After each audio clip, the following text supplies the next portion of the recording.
one of the big reasons I want to write about drugs in the way that I do is to push back on the idea that criminalizing them and criminalizing the people who do them and who sell them is the right approach to making our society healthy and saving people's lives, because I don't think that it is. You're listening to Narcotica, a podcast giving you the straight dope about drugs and the people who use them.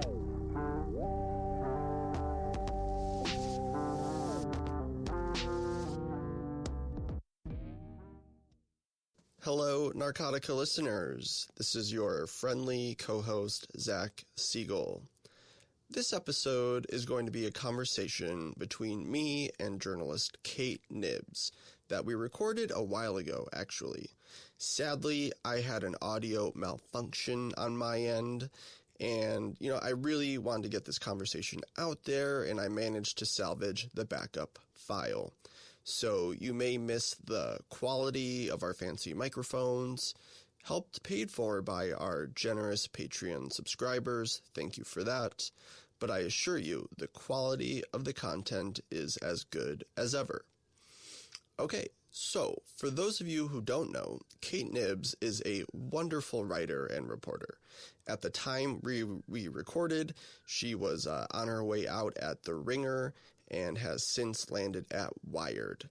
Troy and me have actually both written for Wired in the past, and there's, great editors there who actually care about the science and research about drugs, so check her stuff out at Wired. It's simply amazing how often made-up urban legends and complete non-science still dominates drug coverage. Like fentanyl is a WMD, or the kids are doing Narcan parties, or touching something called gray death will kill you. And also, while we're at it, let's dramatically enhance sentences for low-level fentanyl possession, because in the past, that always reduces drug use and overdoses without disproportionately targeting people of color. The reason I wanted to have Kate on the show is because her work on supervised consumption sites and also the story of a bizarre, drug ring that took place out of the Vice Toronto office have really stood out as excellent pieces about drugs from someone who comes from outside of the public health wonk harm reduction Twitter bubble. Which isn't to say that Kate isn't welcome in that bubble. She obviously is. This just isn't her main beat. So 9 out of 10 times that someone who hasn't been steeped in the discourse for years takes a crack at these topics, it usually feels sort of off. The framing is kind of punitive and judgy. It's pretty light on research. And there's invariably a quote from Sheriff Joe Somebody who is saying how methadone and syringe exchanges don't help people, but somehow, jailing them for possession and forcing them to detox does. So I mentioned the two stories by Kate that we'll talk about, supervised consumption and a drug dealing ring. And we'll also talk about how she's experienced the aftermath of a loved one's overdose up close, which is one thing I'd like to expand on before we get to it. It's about blame and responsibility and retribution. In America right now, people die from accidental overdose deaths in extraordinary numbers. But increasingly, these deaths are being investigated not as accidents, but as homicides. I'm sure many of you listening out there have heard the term drug-induced homicide before. I've been on a bit of a quote-unquote dealer kick in The Appeal and in Slate and recently on The Young Turks. I've covered how wrong the perceptions of dealers truly are in this country. There's an amazing law review paper that analyzes drug arrests for dealing and possession in the University of California Davis School of Law Review Journal. Yeah, that's a mouthful. But its title, I love the title of this law review, Sharks and Minnows in the War on Drugs, a study of quantity, race, and drug type in drug arrests. So sharks and minnows. Guess who the majority of arrests target? The paper analyzed all drug arrests reported from the years 2004, 2008, and 2012. The data set contained over 1 million cases, and drug quantity data, like the weight of the drugs, grams, ounces, whatever, that was found for over 700,000 cases. So this paper, at the time it was written in 2018, was like the biggest and most comprehensive study of this topic ever. Prior to this, we actually really didn't have a lot of hard numbers about drug arrests. Like people, had the intuition and the hunch that a lot of it was low-level stuff, and they're right, but the numbers are like worse than anybody thought. So cops, they always have these press conferences where they put out all this cash and these bricks and guns on a table and say, hey, look what we found. Like, you're welcome, community. All this bad stuff is off the street now. But those big busts, like so-called big busts, are heavily promoted and publicized all the time. And what it does is really skew the public's perception that these big busts are happening all the time and that they're making a meaningful dent in the overall supply. These busts are super small relative to the overall quantity of the market. They never give you the denominator. There's never any proportionality, meaning we just got 10 kilograms off the street and check them out, they're on this table, but let's not talk about the millions of kilograms that are sold undetected all the time. And so these busts are very outside the norm. And what this Sharks and Minnows paper found is incredible. It's okay, I'll just read some of it. Quote, out of over 700,000 cases from 2004, 2008, and 2012, 2 out of 3 drug offenders arrested by non-federal law enforcement possess or sell a gram or less at the time of arrest. A gram or less at the time of arrest. Quote, furthermore, about 40% of arrests for hard drugs such as cocaine, heroin, and methamphetamine are for trace amounts, a quarter of a gram or less. Trace amounts. 40% of drug arrests are for trace amounts, less than a gram. That's like a couple pebbles. Like, you gotta be kidding me. It's so wasteful and ineffective and unbelievably disruptive to people's lives to bust them for trace amounts of drugs. And that's 40% is for trace amounts, and 2 out of 3 is for a gram or less. Like, these numbers are obscene. And there's really not nearly enough discussion about how ridiculous all this is, how incredibly punitive and out of proportion the legal system is with respect to drugs. And this is not only a conservative Republican problem. The Democrats are also very bad on this issue. And so let's talk about the Democrats, because there's a big election right now, if you haven't been paying attention. And during the New Hampshire primary debate, former South Bend Mayor Pete Buttigieg was called out for a pretty remarkable disparity in cannabis arrests in South Bend while he was mayor. According to a piece in The Intercept, the racial disparity of cannabis arrests in South Bend under Buttigieg is, quote, worse than in the rest of the country or even the rest of Indiana. That's pretty astonishing because South Bend is like a lefty college town and the rest of Indiana is like blood red. And The Intercept goes on to report, quote, a black South Bend resident under the Buttigieg administration was 4.3 times more likely to be arrested for possessing marijuana between 2012 and 2018 than a white resident. So during the last debate, one of the moderators brought this up, and here's how Buttigieg responded. Incarceration did far more harm. Right. Than Let me the go back to offense the was original intended to question, though. How do you explain the increase in black arrests in South Bend under your leadership for marijuana possession? And again, The overall rate was lower. No, there was an increase. The year before you were in office, it was lower. Once you became in office in 2012, that number went up. In 2018, the last year that we have a record for, that number was still up. Yep. And one of the strategies that our community adopted was to target when there were cases where there was gun violence and gang violence, which was slaughtering so many in our community. Burying teenagers, disproportionately black teenagers. We adopted a strategy that said that drug enforcement would be targeted in cases where there was a connection to the most violent group or gang connected to a murder. These things are all connected, but that's the point. So are all of the things that need to change in order for us to prevent violence and remove the effects of systemic racism, not just from criminal justice, but from our economy, from health, from housing, and from our democracy itself. Senator Warren, is that a substantial answer from Mayor Buttigieg? No.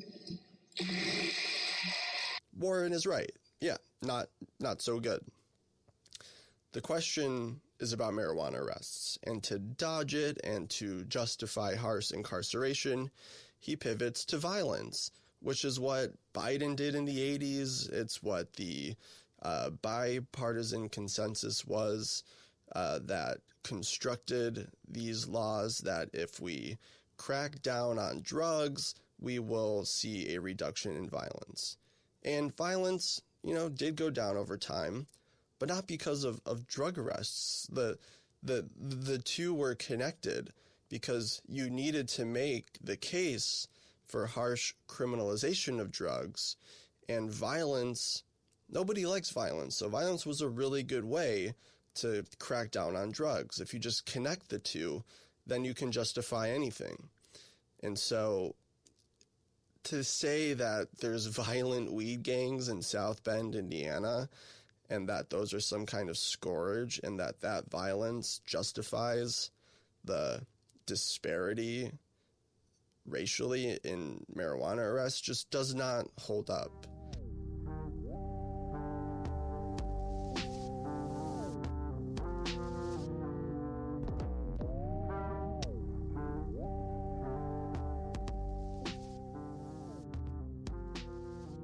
So to hear more about the flawed dealer narratives and to listen to a conversation about compassionate, humane coverage of harm reduction policies, here is journalist and writer Kate Knibbs.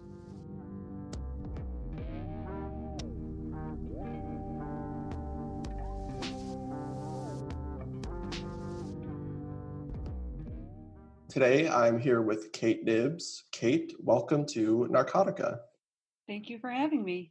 There's, a few reasons why I wanted to talk to you, and I think your features and reporting about drugs and addiction over at The Ringer have really, really stood out. And, I don't know if our listeners know about The Ringer, but it's like a pop culture kind of sports website.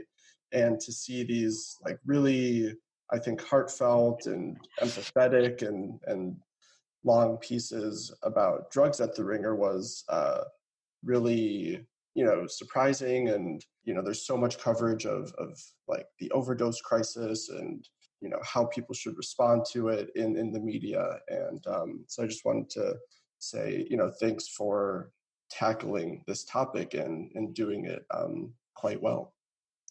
Thank you. I appreciate that. And I feel really grateful that The Ringer lets me write about drugs on a sports and pop culture website. I sort of think of it as when I'm writing about culture, to me, that means just writing about the way we live now. And, drugs are a big part of our culture. And I think that they should be part of a conversation if we're talking about the way people live in 2019, I think, so I wanted to focus on two stories of yours in particular, and we can sort of approach them from a culture perspective. Because usually I'm writing about these topics from a very specific criminal justice kind of framework, or from sort of wonky public health behavioral kind of framework. So it's actually, I think, quite important to strip this topic away from those more like formal disciplines, and we're citing peer-reviewed stuff all the time, and just talk about people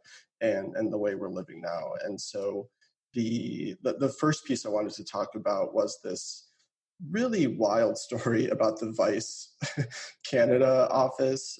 So for those who might not know, so Vice has like a ton of different verticals, and one of their music verticals was called Noisy, and they had a Toronto office in Canada. And Kate, do you want to just like start off with some, I guess, background about what you found was going down at the Vice Toronto office? Yes. So I used to live in Toronto before. I currently live in Brooklyn, but I lived in Toronto for 4 years, actually, while all of this stuff was taking place, although I had no idea at the time. And, the Toronto media scene is pretty small. So the Vice office in downtown Toronto was like really one of the coolest places people could work. And it was a big magnet for young journalists. And so there was this story in 2017 published by Canada's National Post. These two great journalists, Sean Craig and Adrian Humphreys, broke it. And it was saying that there had been a drug mule ring operating out of the Toronto office, and that this Noisy editor named Slava Pastuk had convinced a bunch of young people, including a former Vice intern, to smuggle a large quantity of cocaine to Australia. And then in 2015, it all took place in 2015. The 5 people who took the drugs had all been arrested and sentenced to prison in Australia. And then the story was sort of revealing that this guy had been, one of the masterminds behind this scheme. And reading it, I was just so, it's an incredible piece of journalism. It was just so wild to me that, a blogger could have been secretly also a drug trafficker. And then I always wanted to know more. Like, it was basically a pretty dry piece of newspaper feature writing, just like laying out the facts. But I wanted to know how this had happened, like how they had found themselves in this situation. And so for years, I thought about this story. And in 2019, this year in February, Slava and another man named Ali Lalji were both arrested for conspiracy. And Slava was in Montreal, where he had actually moved and changed his name and was sort of like living an under the radar life. And Ali was working for a cannabis startup actually in Toronto. So they were arrested. And once I saw that news item, I thought maybe this is the right time to go back and look into this story. So I started calling around. Like, I knew some people who had worked for Vice in the States, and I just started doing some preliminary background reporting, asking about these guys, because Ali Lalji had also worked for Vice in the sales department in Toronto. And just for listeners, like if you're working at in a newsroom, you're really not talking that much to like the business side, like the advertising people. There's usually like sort of a bit of like a firewall there. So it's sort of interesting that like this blogger was like buddies with like an ad guy. Isn't that right? There's sort of like, that's been my experience. Like, they don't really always mingle that much, but yeah, they had, so they were arrested as co-conspirators. And I was looking around. I followed Slava on Twitter. He followed me back. And then he DM'd me, which was very surprising, because it turned out he was actually a fan of the Ringer's podcasts and wanted to talk about that. And I asked him, would you ever be open to someone interviewing you? Like, I have never heard you explain why you got into this. And he agreed. this was in the spring, but he wanted to talk in the summer. So there were a few months where I was just sort of waiting until he would talk to me. And during that time, I was also trying to talk to Ali Walji, and also I was writing letters to the people who were incarcerated in Australia. Two of them had been released, so I was able to email with one of them. The other, but no one wanted to talk on the record except for Slava. That's Which interesting. is why, yeah. Well, the thing is that, I understand why no one wanted to talk.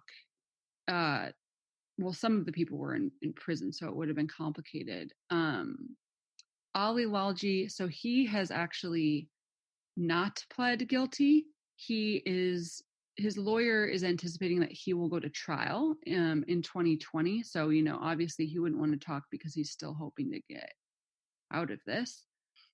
Slav had already decided to plead guilty when he decided to talk to me. So he was just sort of trying to get his side of the story on record. He also talked to reporters in Canada who work for a company called Canadaland. There's going to be a podcast, like a narrative podcast series that they're putting out in January that's also about this, called Cool Mules. And so I'm excited to listen to that. Yeah, I'm excited for that too. Yeah, they go into even more depth than I did, because I think it's going to be like a 6 or 8 part series or something like that. So let's talk about the sort of logistics here. So there's like I know one detail I liked is like Slava drew you like a diagram or like a pyramid chart of like laying all this out, and of course like there's a lot of unknowns probably still, but just like the basics, like tell us about like where they flew to and like what sort of the almost like heist like I guess tactics and getting from A to B to C with what I guess were pretty large quantities of cocaine. So if you want to sort of set the scope of this, that'd be awesome. Sure. So 4 of the people who took the drugs were Canadian and 1 was American. So, and one of them was Slava's roommate. 1 was a Vice intern. 1 was a girl who was sort of a model and influencer who was connected to another guy in this world. 1 was a model from America, and 1 was a party planner from Montreal. So these 5 people, most of them started in either Canada or New York. They flew to Las Vegas. They waited in Las Vegas, and Slava helped them connect with these men who gave them luggage that was laced with 40 kilograms of cocaine, like bricks within the luggage. I talked to a lot of people who study the global trafficking industry for this story, just for background, and most of them were kind of skeptical that it was actually, directly linked to a cartel. They thought that maybe these men had already purchased the drugs from the cartel and then were now offloading them. Like it wasn't really a cartel operation. It was sort of like a weird amateur offshoot. That's like the theory. But it's all up in the air, Right. It's like someone somewhere had large quantities of cocaine, and that comes from somewhere, obviously. But this operation that you unpacked, had a bit of a amateurish vibe to it. Yeah. And so all of the cocaine was stamped with a logo Z8. So it all seemed to come from one place. And Slava was under the impression that it was from someone involved with the cartel, had smuggled it across the border and had brought it to Vegas. So that makes sense, but it's like completely unverifiable. So then from there, they took the packages. I think a few of them had another stop in Los Angeles, and then they flew to Sydney. At the airport, they were caught. And from what I've learned from people who study the global trafficking trade, this was a very stupid way to try to smuggle drugs with that quantity. People were telling me that there's, like density detectors in airports that would have easily tipped security off to this. Oh, interesting. Yeah, Yeah. that makes sense. Like these bags, like a bag full of clothes, shouldn't have this extra weight, right? Yeah. So they were sort of saying that it was a very old school method that that's not how most drugs are smuggled in. They're smuggled in on boats and private planes, not commercially. Well, it's like the movie Blow. It's like they're just putting like the cocaine in the luggage and like going back and forth out of airports. Like, yeah, maybe in the 70s, like that could obviously work, but it seems a Yeah. lot harder nowadays. Yeah, someone actually was like that was a very 70s way of doing it. It's weird. But on the other hand, Slava was saying, and like, first of all, I wanna say he's not, I had to basically take everything he said with a massive grain of salt. Like everything he told me I had to verify from at least, a few other sources before I printed it, or I specifically said Slava says this, but that doesn't mean it's true. Yes, right. Because he's not a reliable narrator, but he seemed under the impression that people were doing this all the time. I don't know. This time it definitely did not work. They were all caught basically, these people who went on this trip, I've never met any of them. They all seem like very sweet, nice people who just got in way over their heads and didn't really understand the gravity of what they were doing. They weren't told the quantity of the substances they were taking, and they also weren't told what they were smuggling. So they really didn't seem to grasp the severity. And they were doing all this for, was it $10,000 a person per trip? Maximum. Okay. Some people were doing it, like one of the mules who, luckily he's already out and he's back in New York and he's resumed a modeling career. He was doing it for like barely any money at all because they had sort of convinced him to do it, I think, for around 2,000 or 5,000. Like, yeah. So like this is not a lot of money, right? No. And it's a huge risk, obviously, to do this. And I think one reason why I particularly liked this piece, though, is like I think there's a lot of very sort of off-base perceptions of what drug dealing is, what it looks like, who does it, and that like so much of the arrests, at least in the US, for quote unquote trafficking and dealing really falls on people very low in the chain. Like it's so often people who are poor, people who don't have the resources or wherewithal to get a livable income in like the mainstream regular economy. A lot of people of color often, and a lot of people just like sort of on the margins. And so these people, most of the time, you know, there isn't like huge, extensive, like big financial gains happening at this level, but they are the ones who get arrested because they're the ones taking the risk.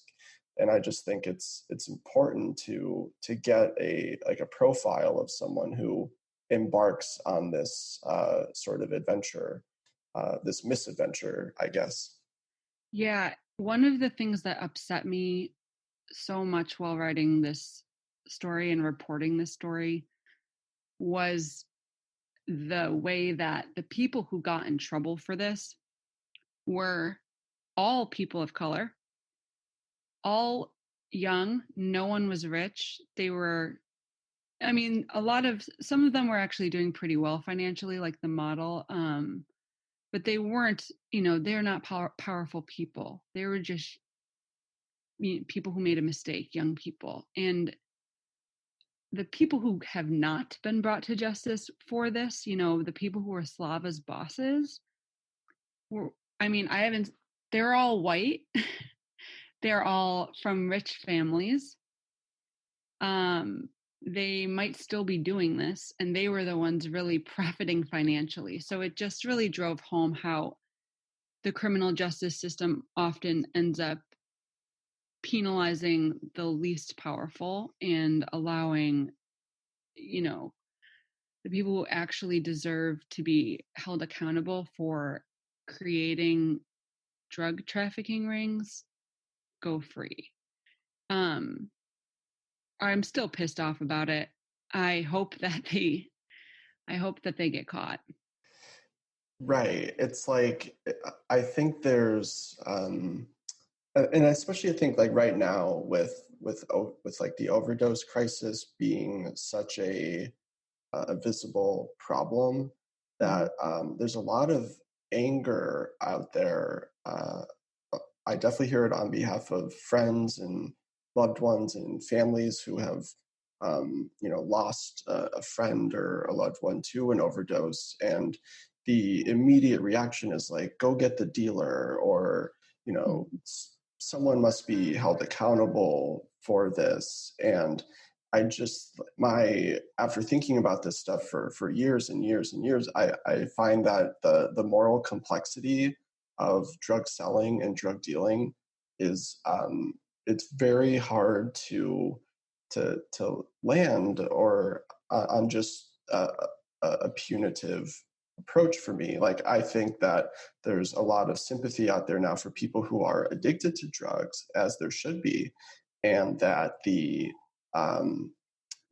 their side of the transaction, like they're the ones buying the drugs, and people are calling for a more sort of therapeutic and less punitive approach to that. But there's a whole other side of this transaction that really gets no sympathy, or there's only room for punishment. And I think drug dealing presents like a very complex issue for like the criminal justice reformers and for the progressive prosecutors out there. Like, have you thought at all about that kind of like the morality of these transactions?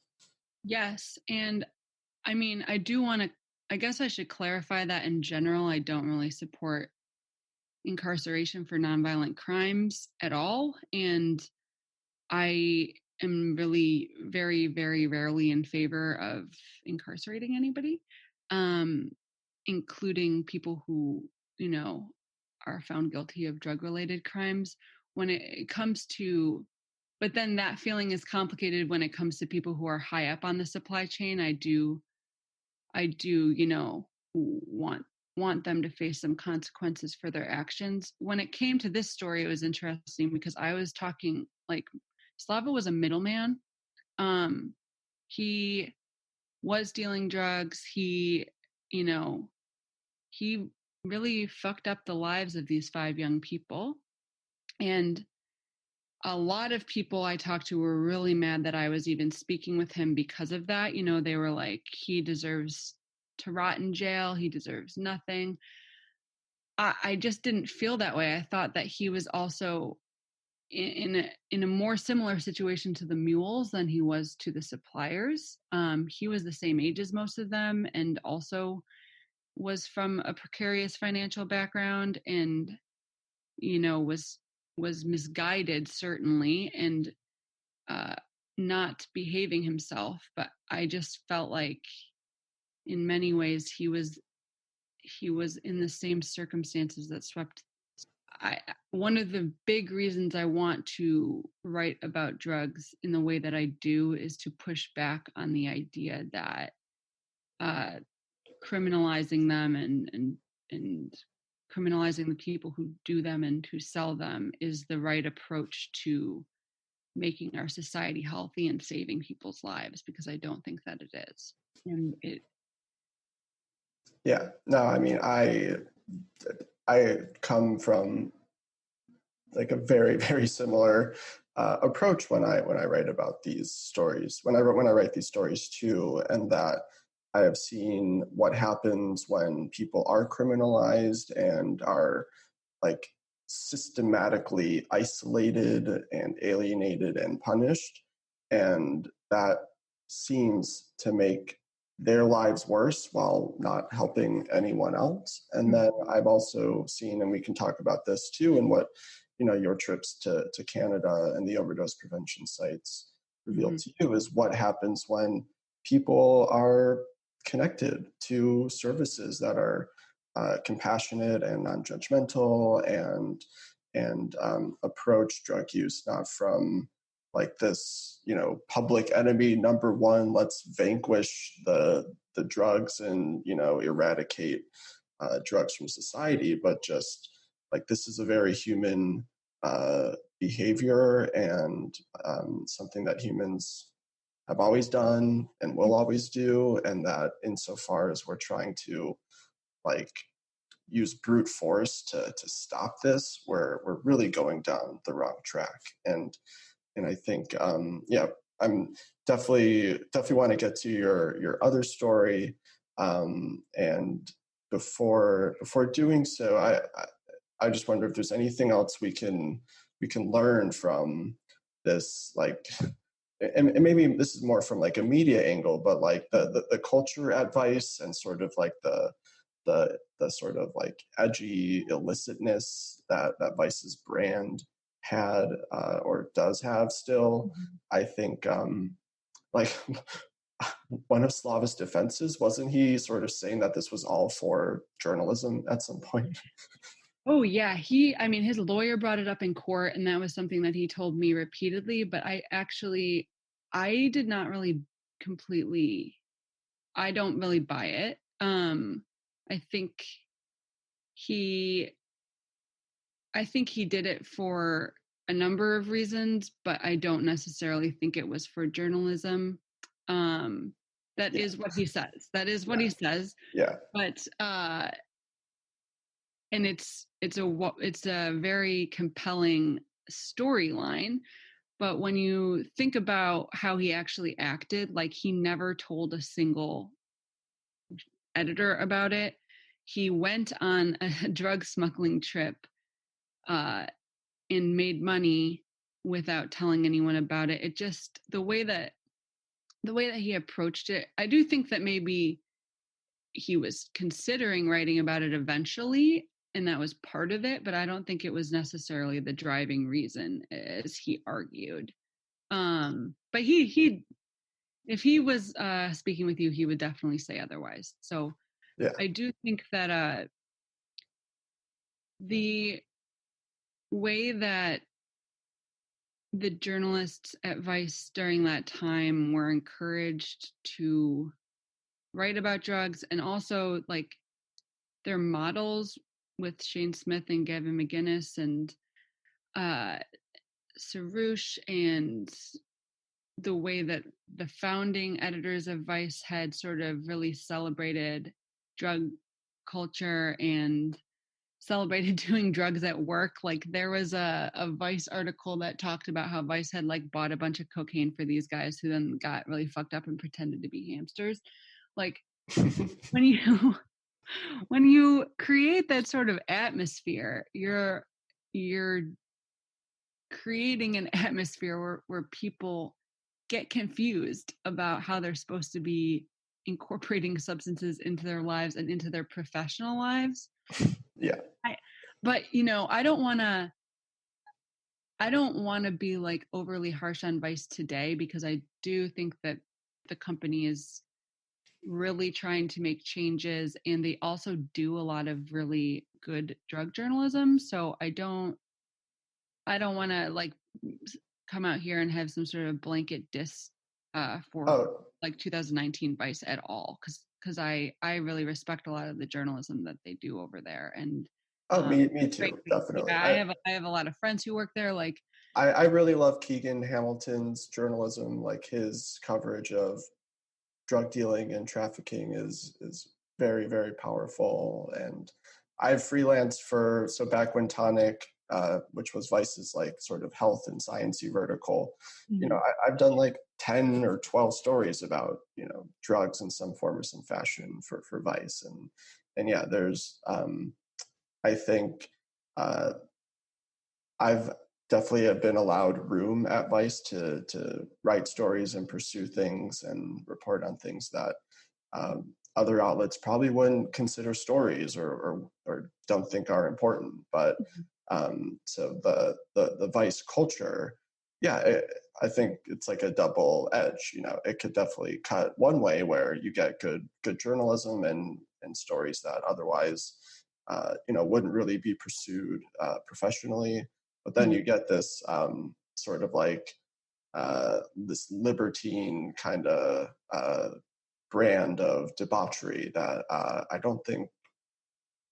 I don't know to what extent that's real anymore, but it just seems more of like the mythology of vice rather than vice as such.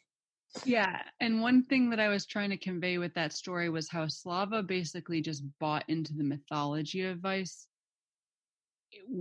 and had this whole idea of who he could be as a vice guy, and it didn't really even line up with the reality of vice at the time so much. Like he was going so further out than anyone else. But yeah, I mean, just in general, probably don't do drugs at work. Yeah, true. Yeah. And I think on that note, we've talked a lot about this crazy Toronto story, and I'm really glad that you took a deep dive and unpacked that. And I think the first thing I think by you that I ever read was the piece on overdose prevention sites. And just for listeners, this was a really long and empathetic and in-depth piece about not just the sort of movement to enact a new innovative policy intervention in the US, which would be a supervised consumption site or a supervised injection site or overdose prevention site, whatever we're calling them these days. It was really about how the way we think about addiction and the way we treat addiction, is like very much outdated and lagging behind the rest of the world. And what Kate, I think you did so well was like go to Canada and very much contrast what you saw there with what's going on here. And to start on this conversation, do like I have my own personal connections to this topic, and many years ago I had an issue with opioids that I've since resolved and have moved on from, and it's not a huge part of my life anymore. But I write a lot of stories from the perspective like, wow, when I was addicted, what did I wish I knew? Or what did I wish my parents knew or my friends and family knew? And I try to answer a lot of those questions with my work. And that's a lot of what drives me. And do you want to talk about what drove you to this subject? Yeah. So in 2017, my cousin Joe Knibbs died of an opioid overdose, and at his funeral, after it, there was a gathering at my aunt and uncle's house, and a few women were handing out like those rubber, like Lance Armstrong bracelets, but they were for drug-induced homicide laws. And my mom got really mad, and I was just sort of like, I was grieving and I was really sad, and I didn't really know what was going on at the time, but I went home, flew back to New York the next week, and was just sort of Googling what these women had been talking about. And I was horrified. And I emphasized with where they were coming from. They wanted to stop people from dying too, and this was the way that they thought was best to approach it. But the more that I read about drug-induced homicide laws, and I was thinking about, my cousin and his friends, sometimes I don't want to get too much into the specifics of his life, because I feel like that is his immediate family story to tell. But I just couldn't help thinking that, what did they want his friends to be arrested? And it just seemed like a really strange and backwards and unhelpful way to go about trying to make the situation better. And I lived in Canada for a long time, first in Montreal and then Toronto, but I also spent time in British Columbia in my early 20s. And so I had actually seen the overdose prevention space in Vancouver in like 2007 or so. So I had sort of known about overdose prevention spaces like in the back of my mind for a long time. And I remember being really like interested in how it all worked when I found out about it. And so I just kept researching, and I kept thinking, the more that I kept researching, the more that it became apparent to me that a lot of the mainstream narratives about substance use disorders and the overdose crisis were not explaining how like just fundamentally wrong a lot of the thinking about our relationships to substances were. And I wanted to write something for like a mainstream audience that connected like this specific issue of overdose prevention spaces with the need to rethink how we talk about people who use drugs and how we talk about drugs. And I just sort of got obsessed with it. It was like I felt really helpless after Joe died, and like I didn't know how to make it better. There was no way to really make it better, but I just wanted to do something to sort of like honor him. And this was the thing that I thought I might be able to do.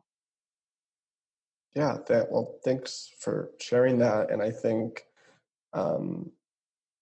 your approach, given what you saw at the funeral, and like the sort of reacting to the impulse to get justice or to punish people, I think like I've had that reaction too, especially with my own friends who have died, where it's like, I know, for example, in one instance, and this is one of my closest friends who was one of my like first friends to die from an overdose. It was like one friend sold him a benzo, the other friend sold him a bag of heroin, and neither of them knew that the other had made the sale. And then my friend took both of them and never woke up. And it's like, in like the aftermath of this like tragedy, he was like 20 years old, people were all talking about the two guys who each sold the drugs. And like for a minute there, I for sure thought that something like that, people were going to get arrested and charged. And yeah, I from that moment was just had really thought like, yeah, wow, we're all in the midst of this tragedy, and to make this tragedy worse would be to literally compound it with sending two more young people to jail and ruining not one life but now 3 lives. Like, it just sounded so backwards at the time. Yeah. And yeah, and I've written a lot about drug-induced homicide the past couple of years, and I think it's really hard. It's a really hard narrative to push back against, because you get families who are grieving, and they're approached by the police or a prosecutor who say, we can get the guy who did this, and that's a very tempting solution for a grieving family. Of course. And that's why I just wanted to offer a different a story of people who are thinking about things differently. And that's it. Also sort of, it really came together for me when I met Carol Katz-Beyer, who is she is a woman who I talk about at the beginning of this story, and she was just an invaluable person to talk to. She runs a nonprofit called Families for Sensible Drug Policies, and she lost 2 of her sons to overdoses, and is very adamantly in favor of progressive drug policy. And just I feel like she is onto something, and it's been pretty heartening to see. I feel like the idea is gaining mainstream support. When I started writing the piece, I asked there were so many Democratic presidential uh, candidates, but I asked all of them, whether they supported opening overdose prevention spaces. I think I was specifically talking about Safe House in Philadelphia because it was in the middle of the lawsuit. Yeah, it was like a very tangible thing that was going on. Yeah. Mm-hmm. And no one really came out. No one was really coming out and saying, this is my cause or anything like that. But since the piece has come out in like the past few months, a lot of the candidates have specifically said that they support overdose prevention spaces. And I think it's just becoming a little bit more, people are starting to understand that there's not really anything to lose, and there's so much to potentially be gained from I think you got a retweet from Andrew Yang. Is that right? Yes. The Yang gang. The Yang gang were all up in my mentions for like 48 hours. And they were very nice. I cannot complain. But that was really, really heartening to see, politicians on a national stage paying attention to the issue and actually seeing them come out in support of it, like in real time. Yeah, so back in May, I wrote a piece for Politico about sort of Joe Biden's history of, really just bad legislation. And then, but specifically how some of that legislation has been used to argue against supervised consumption sites, or overdose prevention sites, specifically the crack house statute. And I asked his campaign multiple times, like where they're at on this. And I just really got like a canned response that didn't, really acknowledge the crack house statute, how it's being used today, now, and then also didn't get like any yes or no about where Joe Biden stands on overdose prevention sites. And then I wrote another piece about like the Rave Act, which is like another sort of iteration of the crack house statute. And so I think that was like months after the first one. And again, the campaign sort of gave me nothing. So it is like sad that the front runner can like just not have any policy or any position on this like really important thing going on. But I do think as of late, yeah, you're right. I think since the Safe House decision came down, which we covered on Narcotica, that there, I think it gave people permission to like be more vocal about it or take a position on it. Yes, and I do think that this is an issue. So many people I talked to while I was reporting said this. Once you learn more about it, you tend to come out more strongly in favor for it, because it's something that is hard to grasp for a person, any person walking down the street to tell them, hey, what do you think about this idea where we make, the world safer for drug users by letting them do drugs without fear of criminalization in a space? It's hard for people to comprehend as a policy solution and as a treatment solution. But then once you go into more detail and explain how it has worked for decades in Europe and Canada, and the lack of negative consequences and the bounty of tangible positive health consequences, the evidence is just overwhelmingly on the side of the harm reductionists. And it's really hard I just don't understand how people argue against it after they see how it has worked in other places, considering the severity of the overdose crisis and the fact that we have a truly horrific number of people dying and we aren't doing anything. I mean, we're doing some things that are working in some ways, but we have to do something, and why not try this? Seems, so that's it's hard to understand. Like I really think about that too, is like there are people, on Twitter or someone like I get in fights with, like, who, will say like, like maybe these will help, but like that's not a priority, or I don't care about this, or people who are like actively against it. And it is sort of mind-boggling. It's like the status quo, what we're doing now, has resulted in, like you said, just atrocious numbers of people dead.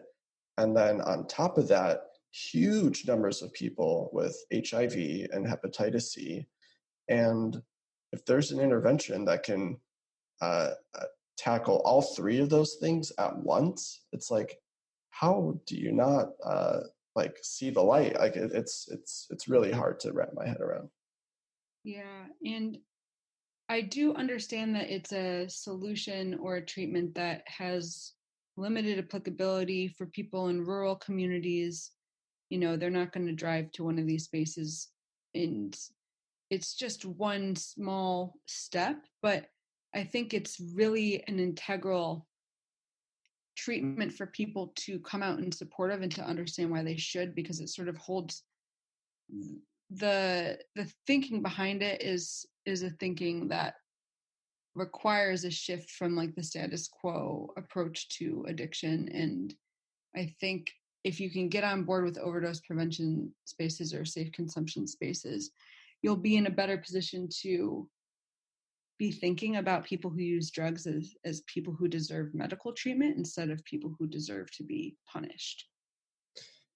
Yeah, and that's why I think your piece really stood out, because it did make that connection between the thinking, conceptualizing of addiction and drug use as a matter of health. And in this country in 2019, if you are sick, we don't punish you. We don't lock you up. We don't throw you in a cage. Like, there are no illnesses out there today that is the treatment, and that is a thing that we think helps people.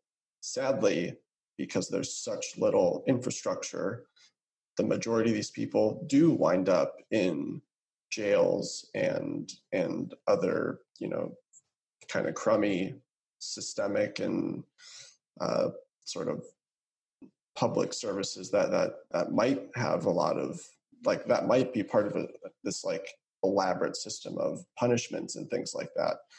But I think like pretty much everyone agrees, like, if you are sick, punishing you and isolating you is going to make you sicker.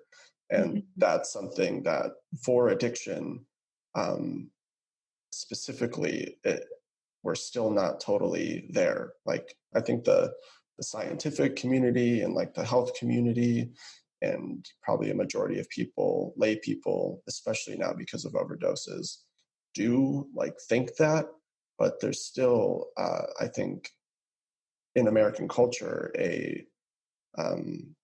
the sort of like bootstrap puritanical residue that gets in the way with addiction. Mm-hmm.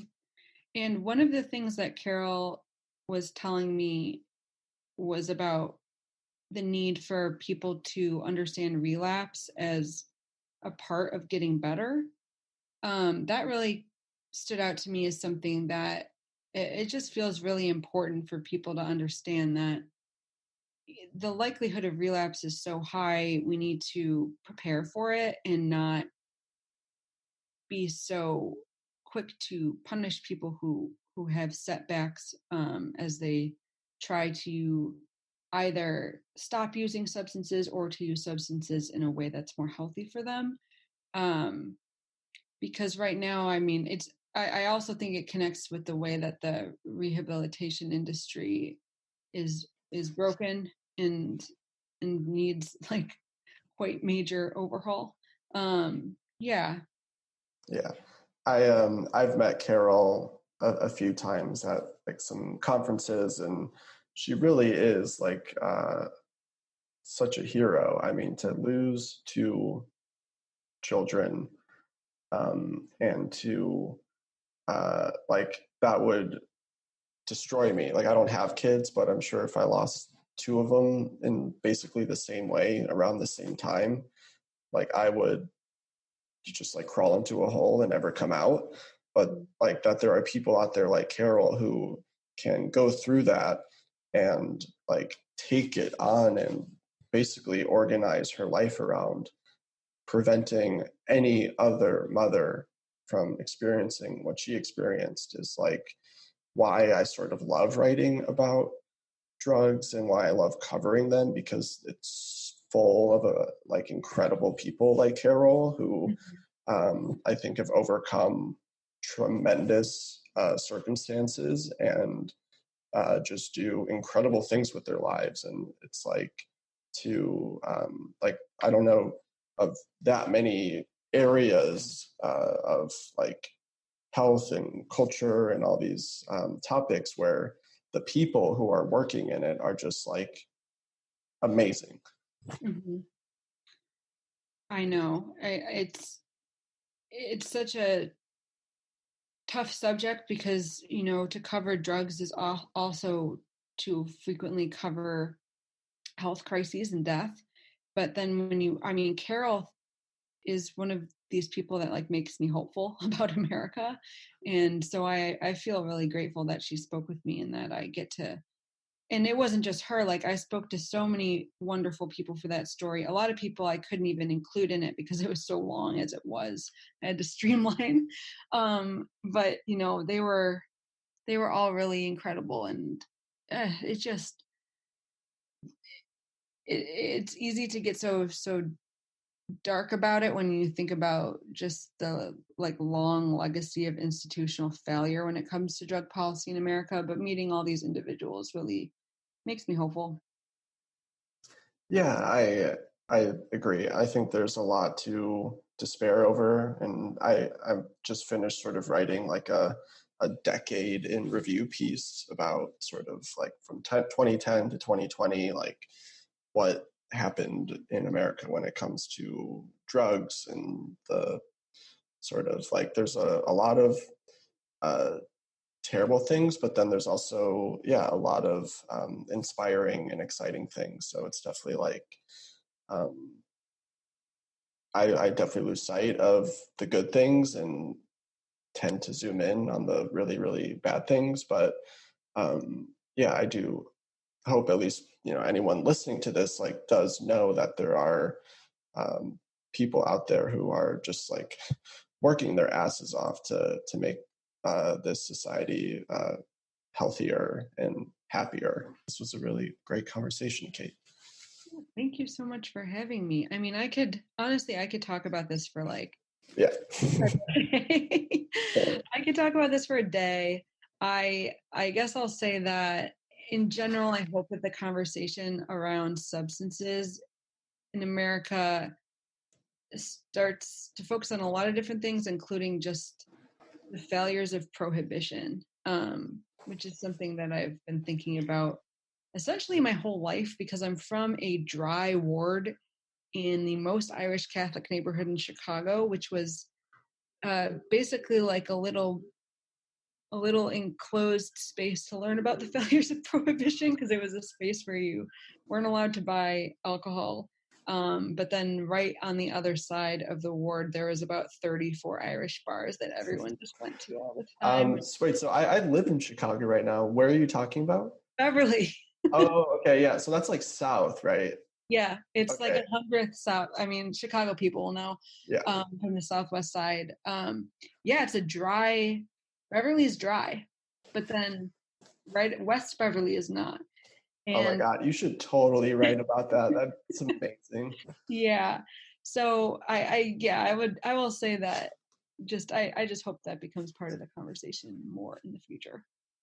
Yes. I think I agree with that. I'm sure a lot of people listening agree with that. And that's why, like, the last thing I'll say is, like, it's really hard to be like a quote unquote reporter, journalist covering this stuff, because the second you begin to question the like basic assumptions of something like the Controlled Substances Act or the past 80 years of drug laws and prohibition, like you sort of get really disillusioned, and it's people, at least I think they perceive me as some like radical or some like, I don't know, like super lefty, whatever, but it's just like, no, like I have really boring politics. I'm like a very run-of-the-mill, like social democrat. I think people should have healthcare. Like it's really simple. Don't think people should get punished for using drugs. Like it's really, really simple. But if you just go look out the window, like things are so bad right now, and that's given like the harshest laws imaginable, and it's clear as day that like this is not working, and to just question it, people get really, I don't know, intense about it, and it's just like it's hard. Yeah, I agree, and I applaud what you're doing. Like I feel like I just sort of dip my toes in here and there, and to be on this beat is a commitment that I just applaud you for making. But yeah, I hope the 2020s people just start. It's really a pragmatic approach. Yes. Like, yeah. Yeah, I think that's what you were talking about with the Switzerland people. They're like, we're kind of conservative and like super homogenous, and we all believe the same things, but we're also very pragmatic, and we want clean parks. Yeah. So, fingers crossed. Yeah. Okay, Kate. Well, thank you so much for taking some time to talk, and I'll be excited to look out for more of your work. It was my pleasure. Hey, thanks for listening to Narcotica.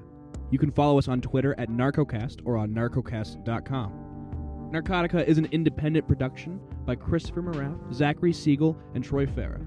Our co-producer this episode was Gara Farah, and our theme music is composed by Glassboy. Narcotica is an ad-free program, and we like to keep it that way, but that would not be possible without the help from our wonderful patrons on Patreon.